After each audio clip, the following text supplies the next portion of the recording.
What was I scared of? By Dr. Seuss. Well, I was walking in the night, and I saw nothing scary, for I have never been afraid of anything, not very. Then I was deep within the woods, when suddenly I spied them. I saw a pair of pale green pants with nobody inside them. I wasn't scared, but yet I stopped.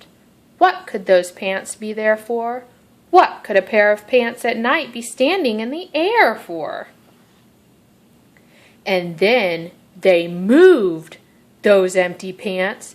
They kind of started jumping, and then my heart, I must admit, it kind of started thumping.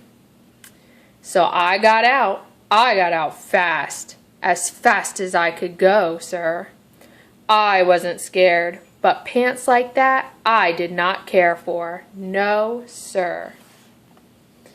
After that, a week went by. Then one dark night in Greenwich, I had to do an errand there and fetch some Greenwich spinach. Well, I had fetched the spinach. I was starting back through town when those pants raced round a corner and they almost knocked me down. I lost my Greenwich spinach, but I didn't even care. I ran for home. Believe me, I had really had a scare. Now, bicycles were never made for pale green pants to ride 'em, especially spooky pale green pants with nobody inside them.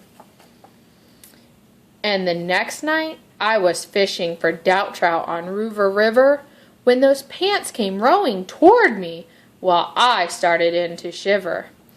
And by now, I was so frightened that I'll tell you, but I hate to. I screamed and rode away and lost my hook and line and bait too. I ran and found a brickle bush. I hid myself away. I got brickles in my britches, but I stayed there anyway. I stayed all night, the next night too. I'd be there still, no doubt, but I had to do an errand, so the next night I went out. I had to do an errand, had to pick a peck of snide in a dark and gloomy snide field that was almost 9 miles wide.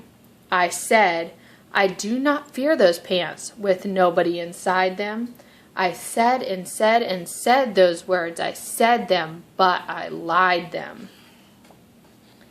Then I reached inside a snide bush, and the next thing that I knew, I felt my hand touch someone, and I'll bet that you know who. And there I was, caught in the snide. And in that dreadful place, those spooky, empty pants and I were standing face to face. I yelled for help. I screamed, I shrieked, I howled, I yowled, I cried. Oh, save me from these pale green pants with nobody inside. But then a strange thing happened. Why, those pants began to cry. Those pants began to tremble. They were just as scared as I. I had never heard such whimpering, and I began to see that I was just as strange to them as they were strange to me. I put my arm around their waist and sat right down beside them. I calmed them down, poor empty pants with nobody inside them. And now we meet quite often, those empty pants and I. And we never shake or tremble. We both smile and we say hi. The end.